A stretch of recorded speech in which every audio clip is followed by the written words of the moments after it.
तो पिछले लेक्चर में हमने फीमेल रिप्रोडक्टिव सिस्टम आज स्टार्ट करेंगे। पिछले लेक्चर में हमने मेल रिप्रोडक्टिव सिस्टम कंप्लीट किया था। उसमें कुछ टर्म्स बच गई थी, कुछ हार्मोनल कंट्रोल्स बच गए थे, उनको हमने पिछले लेक्चर में पूरा किया। आज थोड़ा तेज रखेंगे रिवीजन को और फीमेल रिप्रोडक्टिव सिस्टम जो है उसको करने की कोशिश करेंगे। तो स्टार्ट करते हैं। फीमेल रिप्रोडक्टिव सिस्टम है, ये एक डायग्राम है जो कि एनसीईआरटी का डायग्राम है। इसमें मेनली आपको ध्यान रखना है, स्ट्रक्चर तो एनसीईआरटी का ध्यान रखना ही है, वो मोस्ट होते हैं। ये जो पार्ट है आपको दिख रहा है इधर वाला फेलोपियन ट्यूब का पार्ट, इसमें 3 तरह के पार्ट है, ये हम आगे पढ़ेंगे। ओवरी तो हम जानते हैं, जैसे टेस्टिस की जगह ओवरी है यहाँ पे। और ये सब जो स्ट्रक्चर है मैं आपको आगे पढ़ने के बाद बताऊंगा। ये 3 लेयर है यूट्रस की, एंडोमेट्रियम, मायोमेट्रियम और पेरीमेट्रियम। तो ये लेयर्स हो गई, ये सर्वाइक्स हो गया, सर्वाइकल कैनाल हो गया और वेजाइना हो गया। इसमें मैं आपको बताऊंगा कि वेजाइना और सर्वाइकल कैनाल को मिला के बर्थ कैनाल बनती है।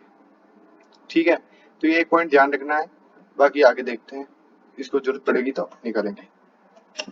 ठीक है, तो फीमेल रिप्रोडक्टिव सिस्टम में 2 पार्ट होते हैं, मेल की तरह ही है, एक प्राइमरी और एक सेकेंडरी।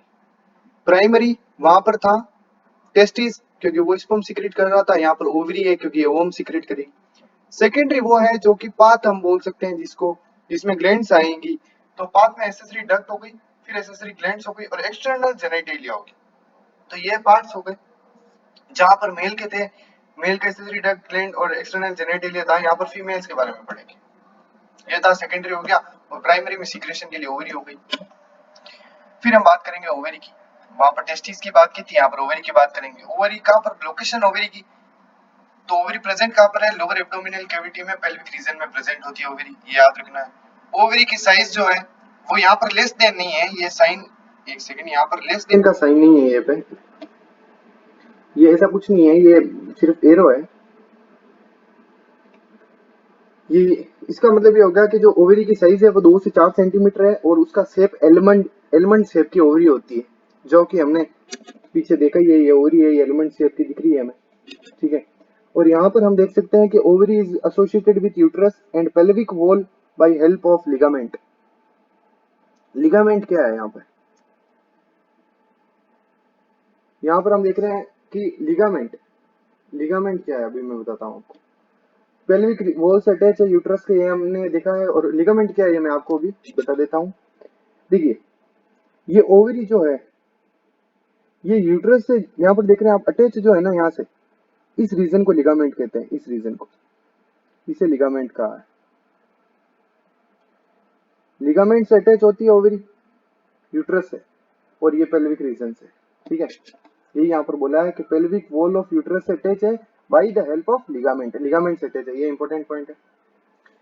फिर हम बात करेंगे मीजोडर्मल इन ओरिजिन। जैसे टेस्टिस मीजोडर्मल ओरिजिन थे वहां, वैसे ही ये ओवरी भी मीजोडर्मल ओरिजिन है, ये भी इंपॉर्टेंट पॉइंट है। साइज भी इंपॉर्टेंट पॉइंट है, 2 to 4 सेंटीमीटर। फिर ये 2 लेयर्स ध्यान रखनी है, जैसे मैंने बताया था टेस्टिस स्क्रोटम से अटैच किससे है, बताया था ना, मीजोरकियम से, और इसे पेरिटोनियम लेयर भी कहते हैं। और ऐसे ही ओवरी जो है वो यूट्रस से अटैच है with the help of peritoneum layer, और जिसे हम मीजोरकियम, मीजो ओवेरियम कहते हैं। मीजोरकियम तो टेस्टिस के लिए हो गया, और मीजो ओवेरियम किसके लिए हो गया, लिगामेंट, इसे हम लिगामेंट कह सकते हैं। लिगामेंट वॉल इसी की होती है, मीजोवेरियम। जैसे हमने टेस्टिस में पढ़ा है, पीछे देखना, पिछले लेक्चर में, फर्स्ट लेक्चर में बताया था कि मीजोरकियम बताया था, ग्यूबरनेक्यूलम मीजोरकियम, वही मीजोरकियम यहाँ है। और ओवरी की जो पेरिटोनियम लेयर है उसे, इसे पेरिटोनियम कहा है, यहाँ पर ध्यान देना, और इसे पेरिटोनियम लेयर कहा है, और इसे मीजो ओवेरियम कहते हैं। तो main function of the ovary is to produce gamete. पता है, जैसे टेस्टिस गैमेट प्रोड्यूस करते हैं, वैसे फीमेल्स में ओवरीज गैमेट प्रोड्यूस करती हैं, जिसे हम ओवम एक सेल कहते हैं, गैमेट को, फीमेल गैमेट को। और सेकेंडरी सेक्स हार्मोन्स भी, जैसे वहां पर टेस्टोस्टेरोन होता है, यहाँ पर प्रोजेस्टेरोन और एस्ट्रोजन होता है। एक चीज ध्यान रखना, प्रोजेस्टेरोन को हम प्रेगनेंसी हार्मोन भी कहते हैं, मेंस्ट्रुअल साइकिल में इसका रोल होता है, वो हम आगे देखेंगे जब मेंस्ट्रुअल साइकिल पढ़ेंगे। आगे एसेसरी डक्ट, इसमें फेलोपियन ट्यूब, फेलोपियन ट्यूब बहुत इंपॉर्टेंट है, मैंने बताया था पीछे। ये वाला जो स्ट्रक्चर है ये फेलोपियन ट्यूब है, यहाँ से लेकर यहाँ तक, ये वाला जो स्ट्रक्चर है ये फेलोपियन ट्यूब का स्ट्रक्चर है। इसके 3 पार्ट्स है, ये हम आगे वहां पर देखेंगे। तो फेलोपियन ट्यूब जो है ये इसको ओवेरियन डक्ट भी बोलते हैं क्योंकि ओवम यहीं रिलीज होता है और फर्टिलाइजेशन यहीं पर ही होता है। तो ये 10 से 12 सेंटीमीटर लंबी होती है, मस्कुलर होती है और सीलिएटेड है। याद ध्यान रखना इसमें सीलिया प्रेजेंट होता है। सीलिया क्यों है? तो सीलिया मूवमेंट ऑफ ओवम के लिए, ओवम के क्या करने के लिए, ओवम को मूवमेंट करवाने के लिए, ये ओवम को मूवमेंट करवाने के लिए, क्योंकि ओवम आपको पता है ओवम फ्लैजिलेटेड नहीं है, वो मूवमेंट नहीं शो करता है, तो इसको मूवमेंट कराने के लिए सीलिया की जरूरत होती है। तो इसीलिए फेलोपियन ट्यूब सिलेटेड है और ट्यूबुलर स्ट्रक्चर तो यही है। तो it consist of ciliated columnar cells, मैंने बताया ciliated columnar cells. The cilia helps in the movement of ovum, वो मैंने पहले ही बता दिया था, ओवम के मूवमेंट के लिए हेल्प करेगी। Fallopian tube is divided into following parts. Fallopian tube तीन भाग में डिवाइड है, एक इनफेंडिबुलम, एक एम्पुला और एक इस्तमिस। एक है इस्तमिस, अब इसको शॉर्ट में मैं बता देता हूँ। यहाँ पर देख सकते हैं आप, ये इन इस्तमस हो गया, ये एम्पुला हो गया, इनफेंडिबुलम हो गया। यहाँ पर देखोगे फिमरी है, फिमरी क्या करती है, ओवरी को यहाँ से कैच करती है, ठीक है। ओवरी जब ओवम रिलीज करती है तो फिमरी कैच करती है, फिर वो इनफंडिबुलम में जाता है, फिर एम्पुला में फर्टिलाइजेशन होगा। यहाँ पर ही फर्टिलाइजेशन होता है, एम्पुलर रीजन में फर्टिलाइजेशन होगा, यानी स्पर्म और ओवम यही मीट करेंगे। जो स्पर्म और ओवम है वो एम्पुलर रीजन में मीट करेंगे और यहीं पर क्या होगा, फर्टिलाइजेशन होगा। फर्टिलाइजेशन कहाँ पर होगा, एम्पुला में होगा, ठीक है। और फर्टिलाइजेशन एम्पुला में होगा और फिर इस्तमिस रीजन से फर्टिलाइज्ड, जो एक फर्टिलाइज्ड हो चुका है वो जाके यूट्रस में आएगा और फिर वहां पर अटैच होगा, ठीक है। तो एक सेकंड में इंक क्लियर कर लेता हूँ। अच्छा ठीक है, नहीं होगा यहाँ पे। तो यहाँ पर एम्पुलर रीजन में फर्टिलाइजेशन होगा, फिर इस्तमस रीजन से ये ओवम, फर्टिलाइज्ड ओवम आके यहाँ पर एंडोमेट्रियम से अटैच हो जाएगा। बाकी आगे देखते हैं। तो इनफंडिबुलम मैंने बता दिया है। इनफंडिबुलम क्या है, ये फनल शेप्ड स्ट्रक्चर है, फनल शेप्ड है और प्रोक्सिमल पार्ट है, ये ध्यान रखना। फेलोपियन ट्यूब का प्रोक्सिमल पार्ट पूछे तो ये इनफंडिबुलम है। इसमें फिंगर लाइक प्रोजेक्शंस होती हैं जिन्हें हम फिम्ब्रे कहते हैं, जो कि क्या करता है, ओवरी से जो एग रिलीज होते हैं उनको कैच करके फेलोपियन ट्यूब के अंदर लाने का काम जो है वो फिम्ब्रे करते हैं। और ये फिम्ब्रे की पोजीशन क्या है ये मैं बता दूंगा, और collect ovary ovum from ovary, ठीक है। तो यहाँ पर आप देखो, ये रहे फिम्ब्रे, ये वाला जो पार्ट है ना, ये वाला फिंगर लाइक प्रोजेक्शन, इन्हें फिम्ब्री कहते हैं। ये क्या करते हैं, ओवरी जब एक रिलीज करती है तो उसको कैच करके और फेलोपियन ट्यूब में लाते हैं एम्पुलर रीजन तक। और एम्पुलर रीजन में अगर उसको स्पर्म मिल जाए तो क्या होंगे, फर्टिलाइज होंगे और फिर स्टमस रीजन से आगे बढ़ के यहाँ पर अटैच हो जाएंगे, ठीक है। और नेक्स्ट है एम्पुलर रीजन। एम्पुलर रीजन में बता दिया स्वेलन और व्हाइट पार्ट है, ठीक है। प्रोक्सिमल पार्ट पूछे तो इनफंडिबुलम, स्वेलन और व्हाइट पार्ट पूछे तो एम्पुला।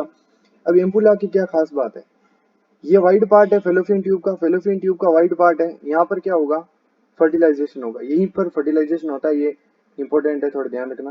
फर्टिलाइजेशन कहाँ पर होता है, एम्पुलर रीजन में होता है, फेलोपियन ट्यूब के एम्पुलर रीजन में। नेक्स्ट है स्तमिस। स्तमिस कुछ नहीं है, distal part of fallopian tube है बस, और ये यूट्रस को अटैच करके रखता है फेलोपियन ट्यूब से। ये स्तमस जो है वो स्तमस जो है वो फेलो इस यूट्रस को अटैच करके रखता है फेलोपियन ट्यूब से, और इसका डिस्टल पार्ट है ये फेलोपियन ट्यूब का। तो तीन तरह के पार्ट होते हैं। पहला पार्ट हो गया ये प्रोक्सिमल पार्ट, दूसरा पार्ट हो गया आपका स्वेलन और व्हाइट पार्ट, और तीसरा पार्ट हो गया आपका डिस्टल पार्ट। अब नेक्स्ट है यूट्रस। यूट्रस को हिस्टेरा भी बोलते हैं, एक वर्ड आता है हिस्टेरेक्टोमी, जो हम आगे बाद अगले लेक्चर में बात करेंगे उसके बारे में। तो यूट्रस का नाम उसी से पड़ा है हिस्टेरेक्टोमी, और क्या कह सकते हैं, हिस्टेरेक्टोमी इसी नाम से पड़ा है हिस्टेरा। हिस्टेरा का मतलब ही यूट्रस ही होता है।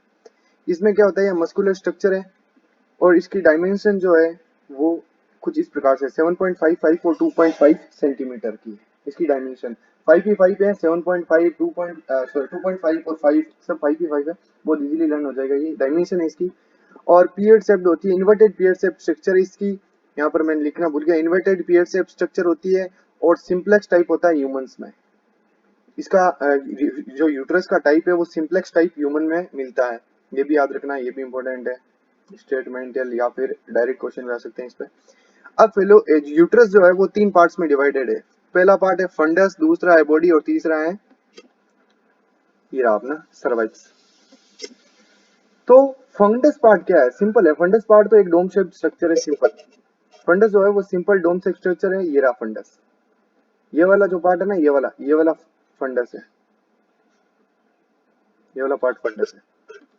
नेक्स्ट बॉडी, ये बिगेस्ट पार्ट है यूट्रस का और इसी में फर्टिलाइजेशन होगा एंडोमेट्रियम में। अब देखो यूट्रस में बॉडी पार्ट में मैंने कहा ना बॉडी में अटैच होगा फर्टिलाइज होने के बाद में स्पर्म्स फर्टिलाइज होंगे, ओवम को स्पर्म ओवम को फर्टिलाइज करेगा और फिर ओवम अटैच होगा, एम्ब्रियो जो है वो अटैच होगा यहाँ पे बॉडी में। और बॉडी के कौन से पार्ट में तो अभी बताता हूँ मैं आपको। अब आपको ध्यान रखना है बॉडी में या फिर यूट्रस में यूट्रस के तीन पार्ट्स होते हैं,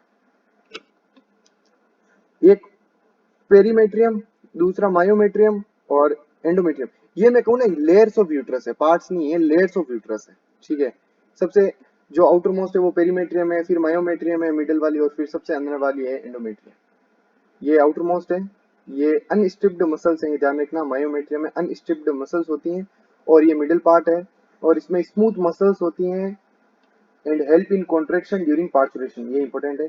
कॉन्ट्रेक्शन ड्यूरिंग पार्चुरेशन इंपॉर्टेंट है। ये कौन करता है तो आपको ध्यान रखना है, मायोमेट्रियम जो है वो पार्चुरेशन यानी बर्थ, जब चाइल्ड का बर्थ होता है उस समय कॉन्ट्रेक्शन जो है लेबर पेन वगैरह इंड्यूस करने का काम मायोमेट्रियम करती है, कॉन्ट्रेक्शन करती है मायोमेट्रियम। अब तीसरा है endometrium. Endometrium simple columnar epithelial cell से बनकर बना हुआ है और इनर मोस्ट है, ग्लैंडुलर है, ग्लैंड्स प्रेजेंट होती है इसमें जो कि म्यूकस सीक्रेट करती रहती है, जिसी की वजह से आगे प्लेसेंटा फॉर्मेशन या फिर जो एक कह सकते हैं जो एक पाउच लाइक स्ट्रक्चर होता है जिसके अंदर बेबी प्रेजेंट होता है, वो यही बनाने का काम करती है एंडोमेट्रियम। और अगर बात करें it provides place for implantation, मैंने कहा था कि जो इम्प्लांटेशन है यानी अटैचमेंट ऑफ एम्ब्रियो, ठीक है, वो अटैचमेंट ऑफ एम्ब्रियो जो है वो कहाँ पर होगा, एंडोमेट्रियम में होगा। बॉडी पार्ट यूट्रस के बॉडी पार्ट में एंडोमेट्रियम में अटैच होगा। एंडोमेट्रियम सबसे इनर मोस्ट लेयर है तो जाहिर सी बात है इसी में अटैच होगा।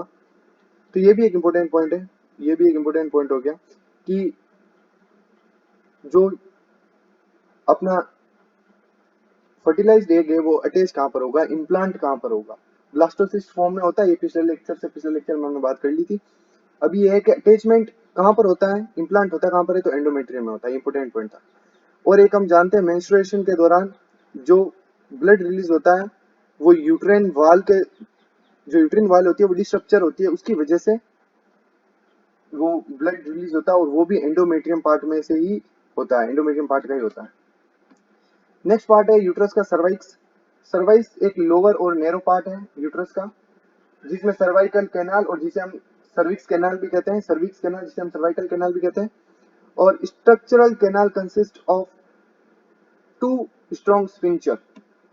सर्वाइकल कैनाल यहाँ पर गलत लिखा है, सर्वाइकल कैनाल जो है, सर्वाइकल कैनाल जो है वो उसके दो स्फिंक्चर्स प्रेजेंट होते हैं, जैसे एक इंटरनल स्फिंक्चर हो गया, एक एक्सटर्नल स्फिंक्चर हो गया। इन दोनों को मिलाकर हम क्या कहेंगे, ओएस स्फिंक्चर। जैसे मैं यहाँ पर बता दूं, यहाँ पर होते हैं, यहाँ पर और यहाँ पर दो तरह के स्फिंक्चर होते हैं। ये इंटरनल ओएस होता है, ये एक्सटर्नल ओएस होता है, इन दोनों को मिला के ही ओएस सर्वाइक्स बनता है। ठीक है, ये ध्यान रखना, इंपॉर्टेंट नहीं था।